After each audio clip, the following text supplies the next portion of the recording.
everybody, and welcome back to another episode of Talking with Writers. That's not the actual name of the show, but fuck it, I'm sticking with it right now.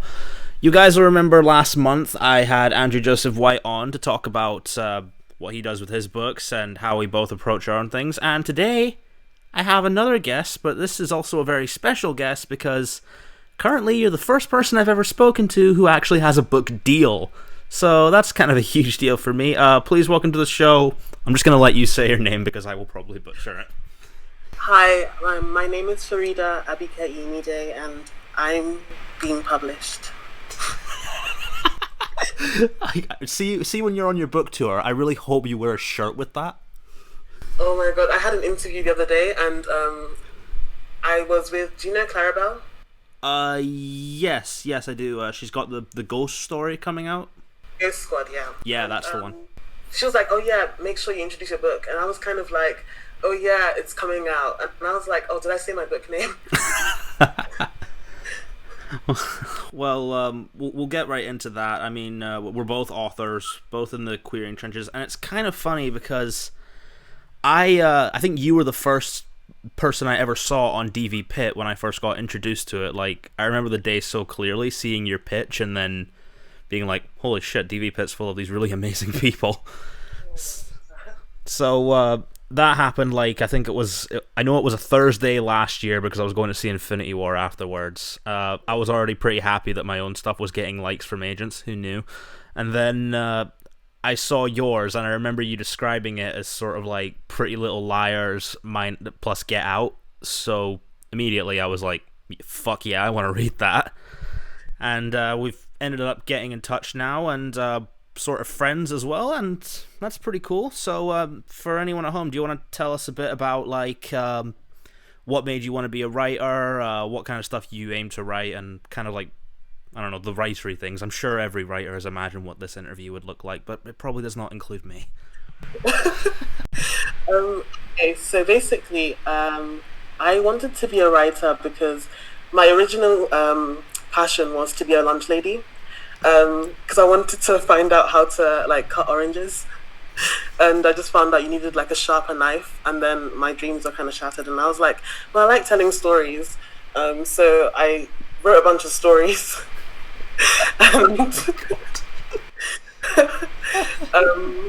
And my first story was about like a witch, and she kills her stepfather, and her and her mum live happily ever after. And my year 5 teacher read it, and she was like, oh, this is hilarious. And I really love telling stories that are kind of like dark but like kind of have humorous undertones. Mm-hmm. So yeah, that's kind of like how I got into writing, just the love of telling stories. And I've already forgotten the other part of the question. Just like what you want to do as a writer, like if say Spielberg's big thing was to make adventure stories, what's your big thing? I just kind of want to center like black queer people in stories that are not about just I don't know, not just about like slavery and stuff. Yeah. I mean, my stories low-key are about race because race affects us all the time and we can't escape that, but like I like telling stories that are kind of like puzzles and they have like deeper meanings, kind of like Jordan Peele. I really like his storytelling. Mm-hmm. He's like a genius, so I really want to kind of be that type of writer. Well, that's really great and really engaging for me because I'm a huge fan of his work as well.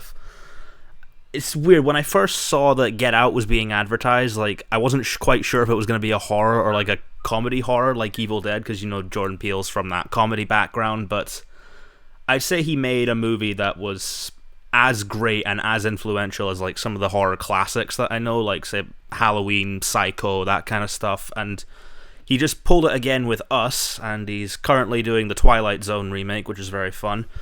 And even his stories are kind of Twilight Zone-y, but you're right, they are about race, but they have this kind of like puzzle meaning to them, and sort of blending race topics with really fun genre conventions. So is that kind of something you want to do as well? Yeah, exactly. Like I really want to just kind of center black people in stories that are just really fun and interesting, not just stories that are depressing. Yeah, because fucking hell, we need more of those. Yeah. I mean, I guess I kind of want to do the same, but just like with queer kids. I don't know if you've seen any of the things that I've been speaking about with Moonflower or whatever. That looks so cool. I saw your pitch today. Oh, yeah. Oh, the one for Pit Dark, right? Yes. Oh, yeah, I mean, it kind of comes from a similar place. Like, when I was young, I was a very nerdy kid who sort of kept to himself, and fiction was like my escape, but it ended up being such a reliance that I thought, what if you had a story where a kid met their favorite fictional character, and then the fictional character turned out to be evil? Oh, I love that. Yeah. And I thought Moonflower Jones was like kind of poking fun at the storybook hero name. I love it. Well, fingers crossed I get a yes on that, because I've just sent back some edits. But your work sounds absolutely... I've already said it sounds incredible. Now, I know Pretty Little Liars seems to be like a big inspiration for at least the plot of it. I'm only familiar somewhat with the synopsis of Pretty Little Liars. My friend Raoul is fucking mad about it, but... all I know is that it's about a bunch of girls who are being stalked by some dude named A. Yeah. And, but yours, I mean, I've mentioned this to you before, but I actually wanted to say this when we were live on air. The artwork that you have advertising yours is fucking phenomenal. I love Caitlin so much. She's like an amazing artist, and she just draws people so well. Yeah, definitely. And there was this thing that I didn't quite realize it when I first saw it, but I love looking at art where it's like, if you see it, you sort of know what it's saying. And when I first saw it, I thought, oh, I'm assuming these are the two male leads, and somehow they're linked together, because of course they've got that chain to them, but I never realized it actually looked like an Ace of Spades card. Yeah. So, I don't know if you can confirm this, but is that the book cover? No. Well, I'll just print out a slipcover and just make it personalized. Anyway, so where did the inspiration for Ace of Spades come about? Because I only know as much as the synopsis is let on for me, and I know you can't say spoilers because you're an actual agented author. So basically, I'm obsessed with kind of mysteries and like kind of trashy TV and books, and I grew up watching Pretty Little Liars, and I also, in 2017, I watched Gossip Girl for the first time, and I fell in love with Gossip Girl, and at around the same time, I watched Get Out, and I was just so blown away, and I decided to kind of mix the two when I was at uni, because I basically, I am from a background in London where it's very working class, very black and brown, so there's not many white people I grew up with. A lot of my black friends, or my friends of color, they all discuss growing up in very white spaces and feeling kind of isolated by that experience, but I never really understood that, because I grew up around majority black and brown kids. At my school, it was a crazy statistic, maybe 96% black people, maybe 3% brown people, and white people, the minority at my school, which is really funny. Yeah, so I didn't really feel like I understood that until I got to uni, and I go to uni in Scotland. And same. It's really a weird experience. People won't sit next to you on the bus. They look at you in the street like you're a circus spectacle. And it's just kind of strange. And I remember one day thinking, what if they're all kind of in on a plot to kill me? Great. The best authors always do that. I mean, they draw from their real life experiences and then use that for storytelling. And sounds like you've done that pretty well. So, I mean, I think I kind of grew up in a similar situation of you, because I grew up in Dubai, where there was no real majority. I grew up around kids that came from all over the world. So, growing up around different people, that was just my life. So it was kind of shocking to me when I saw that this stuff is still rampant back in the UK as much as it is. And I mean I can only do so much because of who I am, but is there anything that you think maybe white authors, especially queer white authors, could be doing better to ensure this kind of stuff is less so? Because I don't know if saying it's abolished can ever happen, but we can definitely work to make things better. So I feel to make more diversity and have the industry be less racist, I think we need to kind of acknowledge that there is a problem, and then not just have one token like marginalized person, whether that be person of color or queer. Like you have to have kind of a spectrum of people with different opinions, because with publishing, for example, getting published, you don't just have an editor that takes you on. It's actually an entire team that have to agree to take you on. So if you just have one like editor of color in that room, they have to be up against other people that are not from their background or the author's background. And so it's not just about having one token person. I think it's about really letting your department like show the diversity that is in the world. Yeah. Okay, well, that's a really good set to get started, and I would add to that, like, at least from what I've seen, is that support more work by Black authors and authors of color all over the world, and that's mostly like why I like looking through DV Pit, is because I want to see characters that reflect me, but I also always find it interesting when I read about characters that aren't from my background, and I get to like learn about them through their stories. Like, you're friends with a lot of authors of color, as I could see on Twitter. I believe Adiba is one of your close friends, isn't she? Yes, she's like one of my best friends. Yeah, and her story like sounds extremely cute. It's so good. Like, I read it and I just felt like smiling forever, and I didn't like smiling, so. Are you one of those where like you prefer the more dark mystery type tragic stories than like the happy fluffy ones? Actually, no, I'm a mix of both. I like to consume really, really like messed up things, but also I love rom-coms, so yeah. I mean, I came from a movie buff, so I kind of like I look at every genre. There's nothing I really look down on, except maybe westerns, because I find them boring. But at least from what I tried to do as an author is like I like to sort of put my style on every kind of genre that I can. So whether that's like a sci-fi or a horror or a fantasy or an adventure, but what I found recently, what my style was that it's kind of like a dangerous queer warm hug, which is a weird terminology, but I love that. It's like there's this thing I have with stories like from the 80s and stuff featuring like younger characters where they're in danger a lot, but it's never like completely going towards danger. There's always like this sort of warmth to it. So that's something I try to emulate. And with yours, I'm guessing yours is maybe a bit more on the darker side than mine. I'm not sure. I feel like mine gets really dark, and sometimes people are like, what is going on in your mind? But I feel like, to me, it's kind of just normal. So I'm not really sure how dark it is because I'm biased. I think that it's just interesting.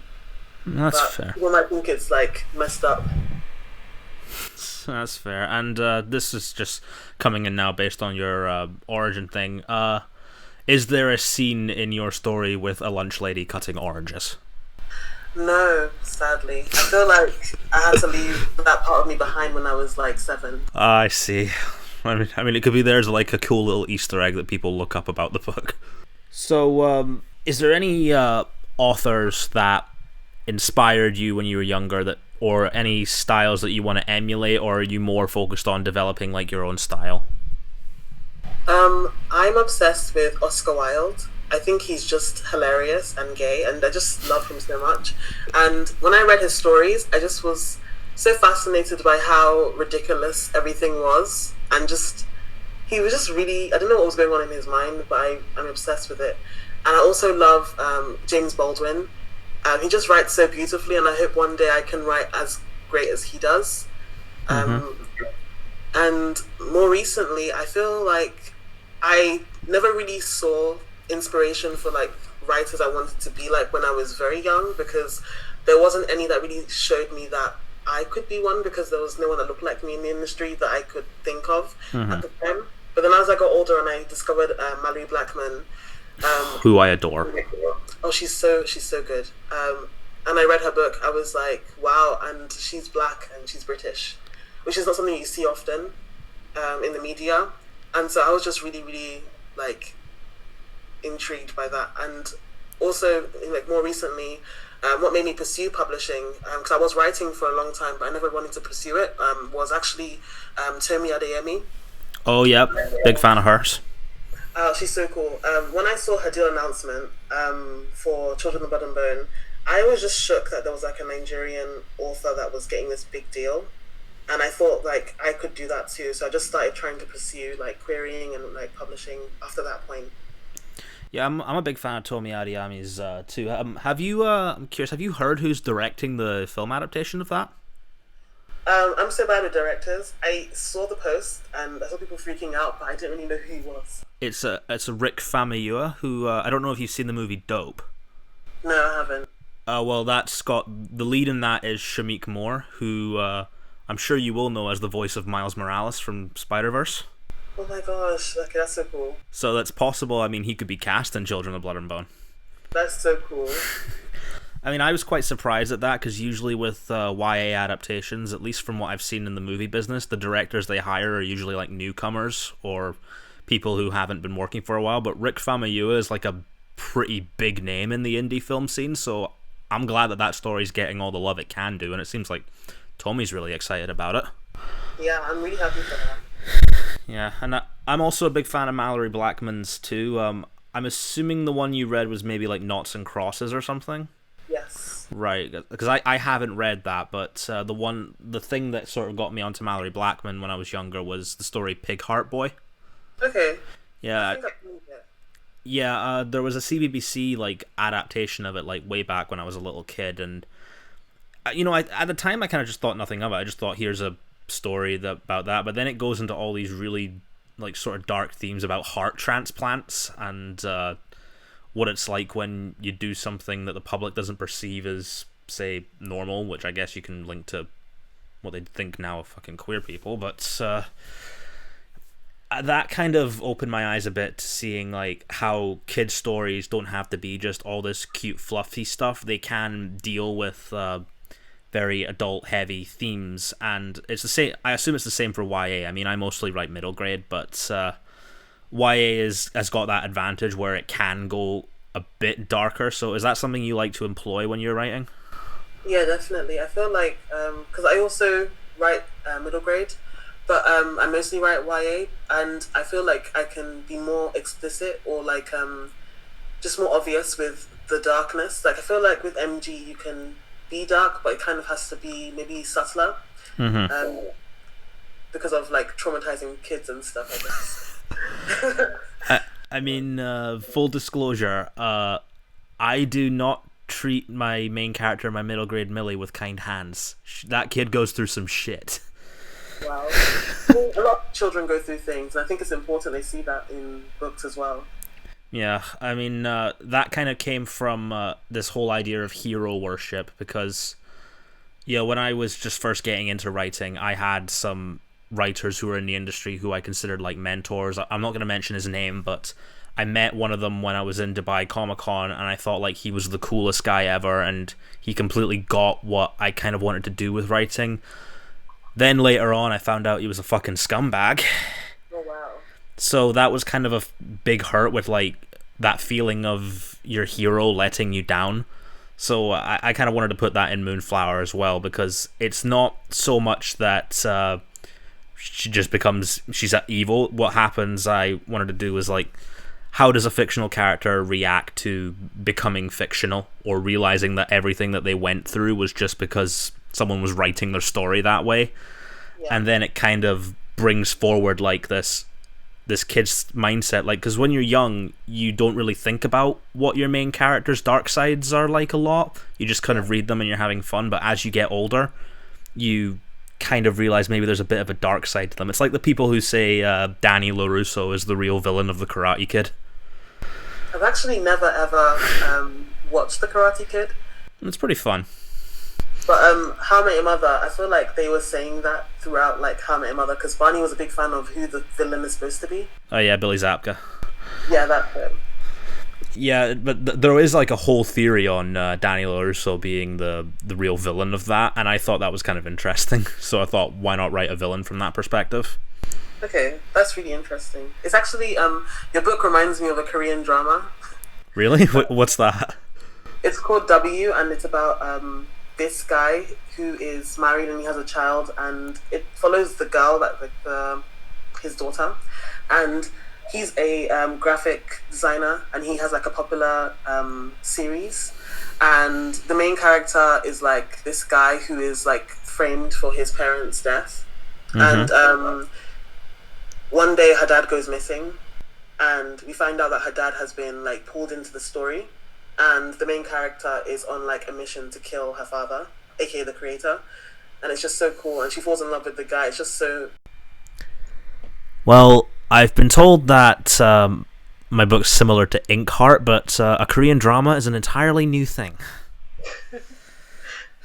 And I've never even read Inkheart, so... Neither have I. No, but what I wanted to get on to you was, because, I mean, this interview is about you, not me, so have you got any, like, weird writing quirks? Because I see people tweeting about those a lot. I always have to have tea, but that's just because I'm addicted to tea. I get you there. I'm trying to think of what else. I mean, I feel like everyone on Twitter now writes in Comic Sans. So is it really a quirk anymore? No, but I tried that out and it actually does work. It's actually so upsetting that it works because Comic Sans is so ugly. It made me think, it brought me back to like year 3 spelling. Oh my gosh. Oh, God. So, you mentioned that you actually write middle grade as well, and as I understand, that's a very different form from YA. I've only ever... I mean, I tried out with YA at first, then I went to middle grade because I wanted to do something a bit happier. That's all in my interview with AJ, but since you have like a sort of dark aspect to it, would your middle grade stuff be sort of like... I'm trying to think who's a dark middle grade writer. Why am I thinking completely Tim Burton movies? This is crazy. Okay, let's get this on. What kind of stuff do you think you could bring to the world of middle grade that we haven't maybe seen yet? Just really scary stories. Growing up, I loved being terrified, so I just want to like bring stories that are gonna terrify kids, but also showcase black kids as the protagonist. I mean, I would definitely read those. I mean, in the film industry at least, I don't know what it's like so much in the book industry, but 2018 had a lot of like pretty, at least from my end, like a lot of big movies that centered around the black experience and black leads. Of course, we can't go without mentioning Black Panther. You had Get Out the previous year, Black Klansman, Blind Spotting, and I don't know if you saw Sorry to Bother You, but that was a really quirky one. Yeah, there were so many good movies. I didn't watch the Sorry to Bother You. I really wanted to, but I wasn't sure how to because I don't think they were showing it in like mainstream cinemas. They weren't. It was like an indie thing, but it's a very quirky movie. And I mean, with 2019 alone, I mean, we had Us come out, and then I see there's more representation on like TV as well, and definitely from what I've been seeing in the book industry, like whenever people are celebrating that people are getting book deals, it's literally for me it's always been authors of color that I see get those, and it just makes me happy to see that. I feel like there's more and more. Obviously, still not enough because there can always be more. But yeah, I think there's a lot more these days for sure. Yeah, and this is the part of the interview I was dreading, but I feel like I'd be not doing it honestly if this didn't come out. One of the things I respect about you a lot is because not only are you, I assume, a good writer because you've got a deal, but you're very outspoken about what you feel is happening in the publishing industry, and we've definitely had a few incidents with I honestly can't remember the author's name, but it was involved with those whole Zoe Marriott thing. Yeah. And so I spoke with AJ about this as well when the John Boyne thing was happening, and then you came out talking about the Zoe Marriott thing and whoever this author was. I can't, because once again I can't remember her name. I think it was Christine or something. And then that all happened, but the thing that really annoys me about that is just I as a writer and as a reader, I want to see works that are not just about me, because I like reading about other experiences that aren't mine. So I don't know. I guess can we comment about this, or like is everything said that can be said? I can't speak too much because of like legal stuff going on. Right. But fair enough. I feel like she's kind of a symptom of like the larger issue, I think. And even the whole John thing as well. It's a issue, like it's a thing of a larger issue. Often writers that may not share a certain marginalization, they feel as though they can take the voice from the voiceless to try and like be their savior. And I think that was one of the things we saw with John. And it's kind of like let people tell their own stories and let them have their own voice rather than taking it from them and just spreading more inaccuracies and just things that are not going to help the group but like hurt them. Yeah, I definitely agree with that. I mean, it's kind of opened my eyes a bit because before, when I grew up, I didn't know as much about diverse book Twitter and things like that. I didn't realize there were as many of these stories getting published because, of course, I grew up in a country where that kind of stuff, like being gay and having these stories that centered on differing experiences, they were banned. So it was quite a big surprise to me there. But I do believe that authors are only going to get to that place by lifting each other up and, you know, forgetting the ones that are, or rightfully calling out when people fuck up and hoping that they learn from it. Yeah, because there is a tendency for a lot of authors when they do get called out they get really defensive and end up hiding behind what their marginalization is, and that really fucking pisses me off when I see that. It's like weaponizing it, and I think it's really horrible. Yeah, like when What's Her Face was doing it, I'll just say Random Author. When Random Author was doing it, like you'll see stuff like they're saying, "Oh, this is dealing with my anxiety. I've dealt with this enough in my life." But it's also like there's more to what goes on in the book industry than just what you're writing. And when you're using your privilege, definitely, to take that opportunity away from another author, that's not a great thing. Yeah. Yeah, like, but there is another issue I've seen to that where I'm curious to get your take on this, actually, because I remember seeing a lot of things where it was like white authors who only write about white characters, like that kind of says a lot about them. So, yeah. At least from your angle, because I haven't seen you talk about this on Twitter or anything, but how do you go about like creating a diverse world without feeling like you're speaking for that story? Because I spoke with AJ about this as well, and I'm curious to get your take. I feel like you do it in the same way you kind of navigate through social situations.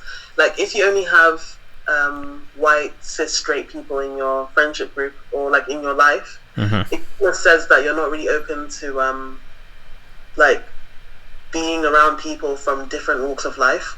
So your main character doesn't necessarily have to have an experience you don't understand, but your world shouldn't feel like one that doesn't make sense, because people exist, like queer people exist, people of color, queer people of color. So not having them in stories seems like you're purposely, or you're at least that you're that ignorant that you don't really have people in your groups or the circles you kind of navigate that kind of reflect the way the world looks. So I think that your book should really just reflect how diverse like the world is, and you shouldn't necessarily take a story from someone, but instead just have them be present in the story, because people are present in your life that look like them or are like them. Yeah, I definitely agree with that. I mean, I have that in Moonflower as well as like part of the supporting cast. I consider them kind of like my little breakfast club. It's a weird comparison, but still.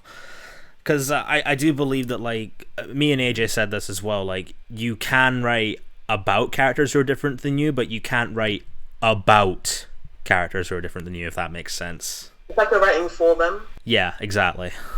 And if you're not, like, if you're not that person, you're not going to understand certain nuances. Like, for example, I saw someone talking about how unrealistic it is for like this queer character to have only queer friends.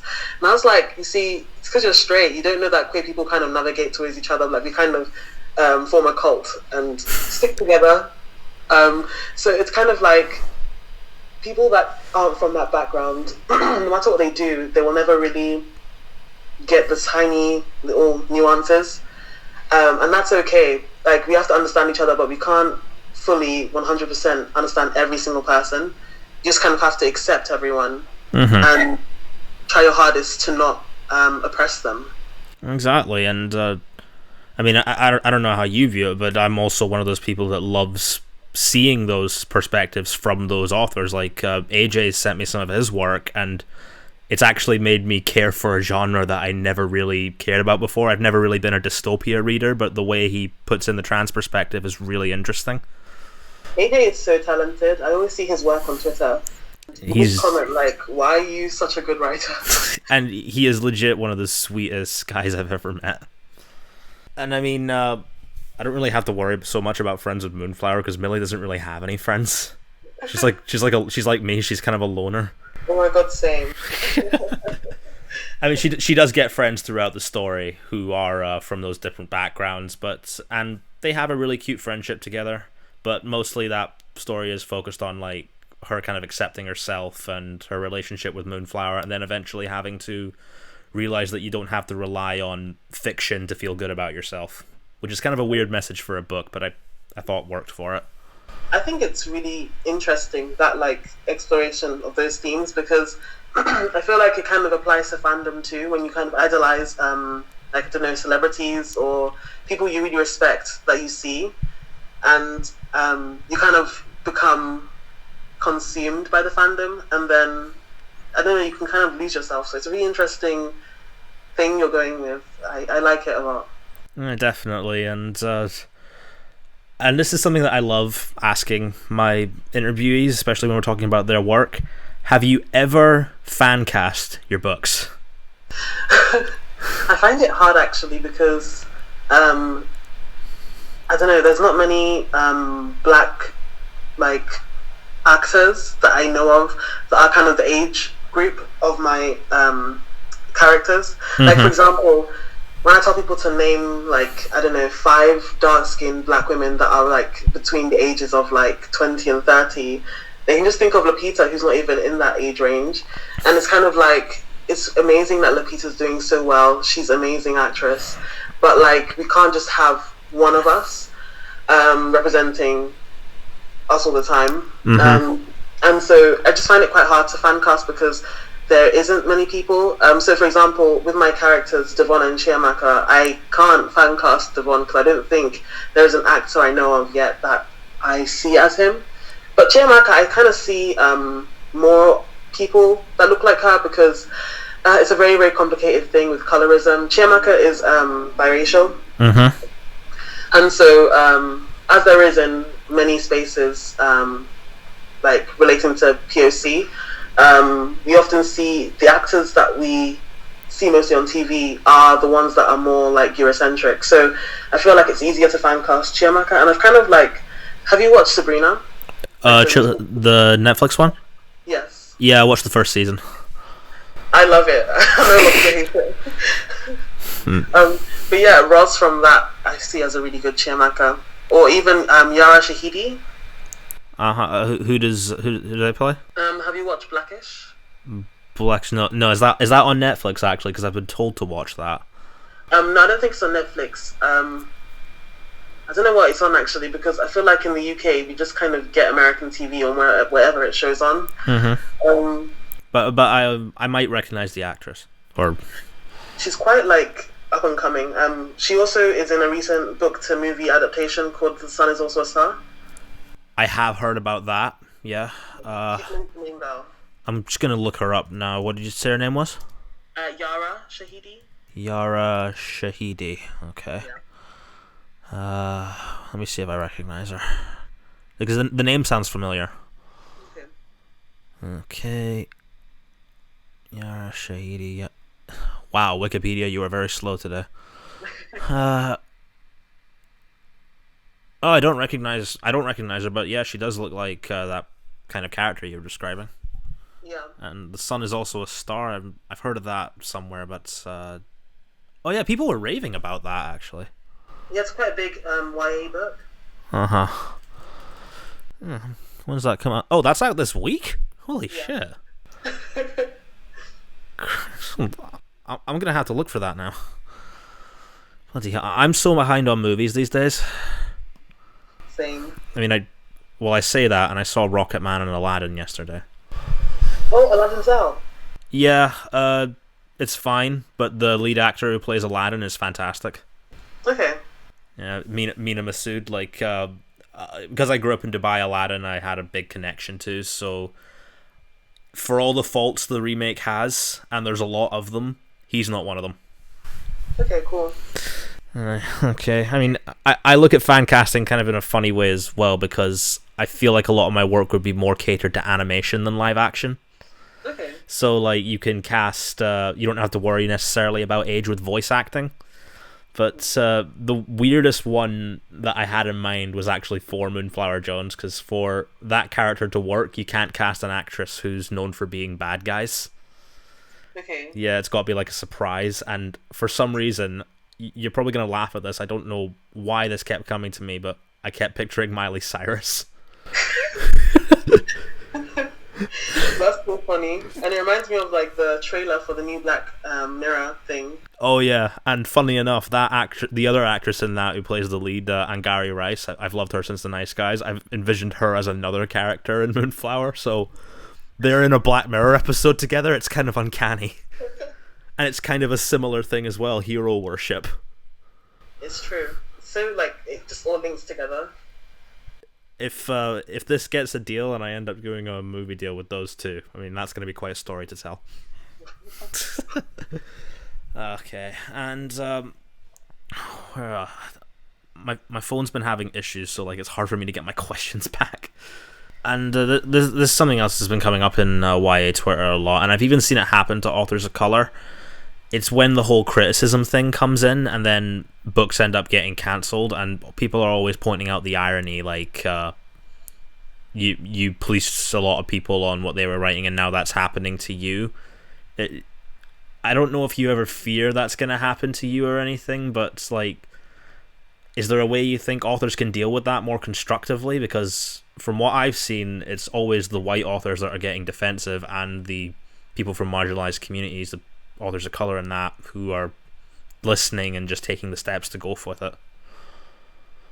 Yeah, it's really scary because I feel like with people, like, as a person of color, you kind of, I don't know, you kind of don't fight back because you know that it's never going to come across correct. Like, I feel like there's this entitlement that a lot of white writers are used to, like, that their story should just be told. Mm-hmm.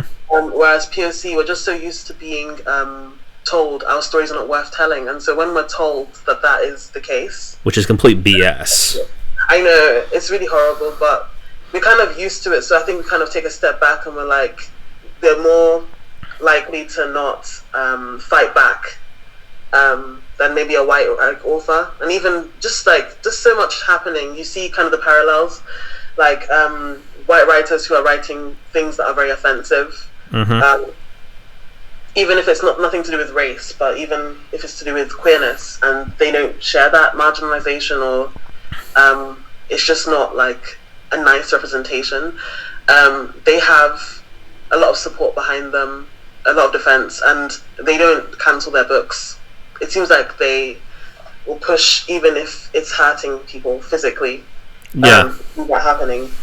And POC, on the other hand, it kind of seems like we've just taken it and just pulled out of our dream.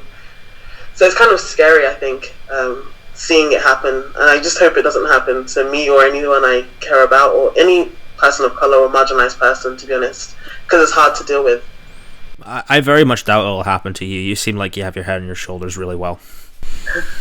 Well, I hope not. No, if it does, I'll be fighting in your corner, don't you worry. Thank you. And I guess we can sort of go with a fun one now. Now, I know this question might come off as a little jarring or a bit shocking, but say let's just presume the future and that your books become like a big success, and I don't know, you're making millions, and I don't know, living in a fancy house somewhere. What would be your dream project? Like, if you had no limitations or anything. That's such a good question that I don't think about.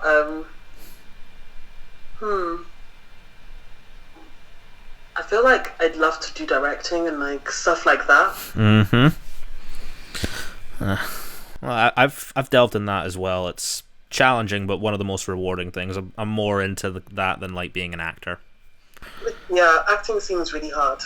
Oh yeah, I used to do voice acting, and it was very hard. Oh wow, that looks really interesting, but also difficult because I don't know how people like capture a character's voice without actually doing anything but standing in a booth. It's challenging because with voice acting, you have to sell an entire performance just through your voice. Yeah. Yeah. So if I just change my voice like this, it sounds like a mobster or something, like, you know, like that. I don't know why I just did a Jack Nicholson impression. Oh my god. Oh, do you know I'm scared of him? Have you seen that meme that people keep sending me on Twitter? Is it of Jack Nicholson? Yeah, of him like nodding. Oh my god. It is the most frightening thing. And I like get nightmares. Well, I know you're in Scotland. If you ever do come over to my place for a movie night, I won't put on The Shining or Batman 89. Thank you. I won't put on The Shining anyway because I don't really like the movie. I've never watched it. I feel like I don't watch a lot of things. It's weird. I feel like I do at the same time I don't. I have a lot of issues with The Shining movie because of how it was adapted. Like, I know Stephen King wasn't happy with how it was, and I can see his point. He was openly like not happy about that. Yeah, but thankfully for me, he was very happy about it. So, Okay. yeah, that is. Okay, so we've gone to dream projects. We've done your sort of origins and stuff. Since you're an agented author, I'm curious what the process was like for you, because I've been sort of querying for 3 years, and I know a lot of our listeners are probably still in the querying trenches. So is there any words of advice or words of wisdom you can offer them? Because, I mean, you're one of the best voices in the community as far as I'm concerned. Thank you so much. I think that, and it sounds annoying because I remember people saying it when I was still querying. It's literally just don't give up. Because I heard a really, really crazy statistic about the fact that only 8% of authors actually get careers. Mm-hmm. So, like, you may debut, but only 8% actually have long-lasting careers. And I was wondering, why is that the case? Like, are they just not being published anymore? And I think it has a lot to do with giving up, because the industry is very tough. There's a lot of things that go on. There's a lot of rejection, and it's really bad for the mental health. So I think that it's literally just looking after yourself, taking like days off when you know it's gotten too much, but trying your hardest to keep going, because it's just, that's all you can do really. Keep writing and keep trying to get better. And at the end of the day, I think it's luck and timing. Mm-hmm. Yeah, I agree with that as well. I mean, from when I started querying when I was 16, I mean, I've talked about this because I think you have a differing angle on this, because it's clear you wrote Ace of Spades kind of from a fear you had, and just put that into words, right? Yeah. Yeah, because maybe it was because of my age or my inexperience, but when I started writing from anger, it always kind of bled into my characters a bit, and I think that's why literary agents weren't interested, because it just came off as very like cynical and stuff. So is there a sort of balance that you have when you're doing that, since yours does come from, like, I guess, more righteous anger than mine was? I think that, I don't know, I feel like there's no right way to probably tell a story or channel anger or anything. I think that it really depends on the time and the world, really, because I don't think my story would have been bought or even agented even 5 years ago. I think that it really depends on the time and how willing people are to kind of have these conversations. Because I think my story is out of anger as well. I think there's a lot of anger in it. It is an allegory for like systematic racism. Or, I think it's really dependent on who is viewing your story and what they like. Some agents, just like readers and consumers, they don't like really dark stuff, and some really do. My agent, she's obsessed with dark things, which is why I queried her. So I feel like it's about finding the right person to champion your story. Definitely, I would definitely go for that, because you see a lot of authors who they'll just go through every agency possible and then just send like 1,000 emails. Yeah. And I did that when I was younger, and it did not pay off. But no, I think also what I would add to this is that sometimes it might take a while for a new author starting out to try and find their voice, and that definitely happened with me. Like the first thing I wrote was a teen YA about a really cynical kid who got superpowers and didn't want to become a superhero. I mean, who wants to read that, right? I would. Trust me, not with the way I wrote it. He was literally the edgiest, angriest white boy you have ever seen. Like, imagine the meme of edgy, angry white boy and times it by 100. Wow. That's what this was. So I'm glad I got away from that. And that actually, I don't know if you've ever seen me talk about Oliver Twitch, but it's turned into that now. No, I haven't seen that. No, that's sort of like, I imagine you know the basic story of what Edward Scissorhands is. Is it the story about the guy who's a barber, or am I making that? Oh no, that's Sweeney Todd. Yeah, that's Sweeney Todd. Edward Scissorhands is kind of a Frankenstein-y thing. Okay. It's like this guy who was created by an inventor, but the inventor died before he could finish him, and he was left with scissors for hands. And so he's kind of looked down upon by the neighborhood because they think he's dangerous and stuff like that, but on the inside he's a very gentle and artistic, caring soul. Okay. So I kind of wanted to do something like that with YA now, and the thing I'm working on now is like... So when I was younger, I had a lot of anxiety because I was quite a shy kid, and so I would get these really weird twitches. But then I thought, what if I turn that into how a superpower manifests and make it like a strength instead of a weakness? Oh, that's really cool. Yeah, that's in like the planning stages now. But you'll definitely know who Tom Holland is. But I'm basing the villain in this off of him. That is so weird. Literally, I spoke with this about AJ. My thing with villains is so odd, because I prefer the bad guys who don't look like, mustache twirly evil. I agree, to be honest, because I feel like that's even scarier. When it looks like a normal human being. And it could be anyone, like your neighbor.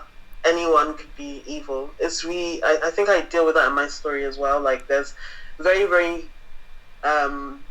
I don't want to say normal, but kind of like you won't assume that there's anything going on in their minds that is remotely evil, and it's kind of well-meaning white people, and Get Out kind of deals with that as well. Which was a huge that was a huge surprise for me when I first saw Get Out. Did you think about well-meaning white people like that before? I definitely know people like that. I still know people like that today in my fucking class. Yeah.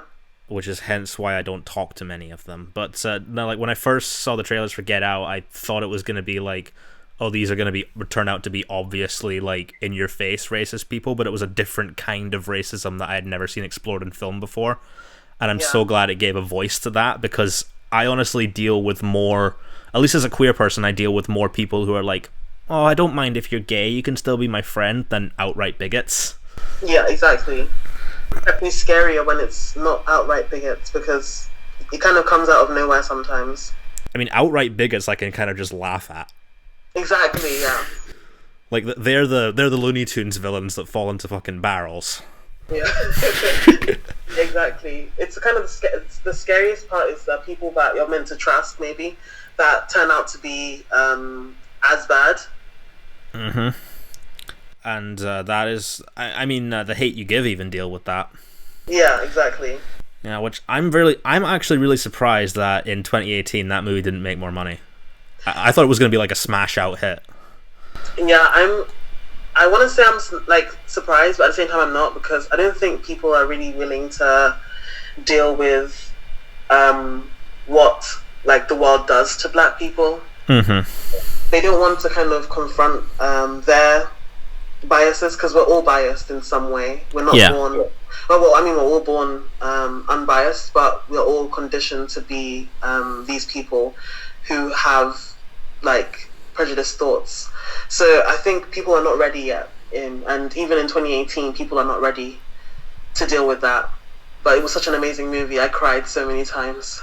Fingers crossed that it like finds an audience and maybe becomes like a cult classic within a few years. I hope so. Yeah, because I was quite surprised when I found out Amanda Steinberg was the little girl from Hunger Games. That I didn't put two and two together. And I hope she gets more work. Yeah, I think she is getting quite a lot of work after that. Yeah. Yeah, definitely. And I mean, even with Children of Blood and Bone was kind of a huge hit last year. Yeah. Like more so than I've seen any other new book. It's actually just so wild that this is the way publishing is, because I don't think this would have happened even a few years ago. Like, Tomi has really like made history. Definitely. And I missed the chance to meet her last year, and I was so gutted. Where? Like, where were you meant to meet her? She was in Edinburgh, and I was in Cyprus visiting my parents at the time. I met her I saw her at Yelp, and then I met her at this thing in Waterstones in London. Oh, yeah. She's really cool, and she's so intelligent. Yeah, my friend Katie from Manchester also met her and told her she was really sweet. Yeah. Yeah, and you've read On the Come Up, right? Oh yeah, it was so good. Right, because I have that in my bookshelf now. I haven't read it yet because of deadlines getting in the way, but I'm curious, how is that like similar to The Hate You Given Away, or is it more like a fun kind of story? Because it looked kind of 8 Mile-y. It's similar in the fact that it still deals with race, because you can never really separate race from a narrative about black people, especially in contemporary works. But it's more so about hip hop and rap and just stereotyping and what it means to basically work for something that you're passionate about if you're willing to sell out for it. And it's just such an interesting story. There's queer representation. It's so good. Sweet. Well, it's staring at me right now. So I'll definitely get on that. And I mean, if there's one type of musician that I can't stand more than any in the world, it's white rappers. Oh god, yeah. The ones that are like wearing their pants too low and dropping their mixtapes. I mean, I see them when I walk to college. It's embarrassing. You're Scottish and you come from a privately funded household. Stop acting like you're gangster. It's really interesting, I don't know. I feel like if I ever wrote those kind of characters, I would just write them as like joke ones that do stupid stuff. But anyway, I think that's almost gonna wrap us up. So if there's anything you want to lead off with or talk about, because sadly I couldn't go as in depth about your work because it is an agented thing, and I don't want the risk of any spoilers coming out. But I'm definitely planning to read it, and I hope that since we're both in Scotland that we get to meet someday. You seem really cool. Thanks. Where did you live again? Like, which city? I live in Renfrew. It's just outside Glasgow. Okay, cool. But I'm like 40 minutes from the city centre. And wait a minute. Hold on. I'm thinking something. Was I the one who suggested to you that you go to the Boy Wizard? You might have been, actually. Holy fuck, you're that person as well. Damn, I am putting two and two together today. I was in Glasgow and you said go to the Boy Wizard, and I was like, okay, and then I went and I was just in love with all the Harry Potter stuff. Were you there when they lost the thing on the sign and it was called the Boy Izzard or something? No. I've lived here for 2 years and I haven't actually been in that store yet, and I'm the biggest Harry Potter geek that I know. Oh, you're a fraud. I have some Hufflepuff robes literally waiting in my corner. Oh, you're a Hufflepuff? Yeah, please don't hate me. Oh no, I love Hufflepuffs. My sister is. My favourite sister. Literally, when I tell like regular Potter fans that I'm a Hufflepuff, they're always like, lame. And I'm like, excuse me, Cedric Diggory is not lame. Exactly, he's fucking Batman now, so deal with it. I still can't believe that. I mean, what's the next logical step for a vampire? They turn into a bat. That's true. It actually makes sense. And literally speaking, as a somewhat I'm not a huge fan of the Batman character, but I've always preferred him when he's more introverty, and Robert Pattinson seems like he can nail that. Yeah. And he's not the guy from Twilight anymore, if anyone's seen his latest work. I haven't seen his latest work, but he never seemed to really like Twilight. No, he hated it. He did it for a paycheck. I respect that. Even Kristen Stewart's moved on from that as well. Yeah, she's really grown, I think. Yeah, they both have, and I'm excited to see what comes with that. But anyway, Faridah, thank you so much for coming on this. It was a pleasure to talk to you. I hope we get to meet someday soon. So, where can the good people find you? And is there going to be a pre-order thing for your book anytime soon? Because I want my hands on that. So, I can be found on Twitter and Instagram on Faridah Likes Tea, and you can't pre-order yet because I think that pre-orders come out maybe a year out, like a year to the publication, and I think my book's coming out June 2020. Mm-hmm. So maybe there may be a pre-order link soon, but I have no idea. Well, I can promise you, as soon as I get that book and likely devour it in 1 week, not literally, but you know what I mean, hopefully I'll get to meet you someday and get it signed. And I can say I know a signed author, and she's also a pretty cool friend. Oh, thanks. No, literally, I know it sounds like I'm being a kiss-ass, but I legitimately respect you loads, and I'm so happy that you're getting published. Thank you so much, and thank you for having me on. You're welcome back anytime, and if you're ever in the Renfrew area, hook me up. I shall. Alright, well, thank you guys for listening, and as always, you can find me at NolanDean27. I don't know if any stories as lessons analysis videos are coming back yet. It's been a month since I did one on Matilda, so yeah, I'm kind of stuck with that. So now that I've finished edits on Moonflower, I might actually get back into it. Look out for that on the channel, and of course go and check out my podcast with Morgan Robinson. It's a wonderful podcast talking about classic movies. We're just finishing up Monster Movie May in time for Godzilla King of the Monsters. Go check all that out, and if you guys like this video, hit that subscribe button, and I'll see you guys next time.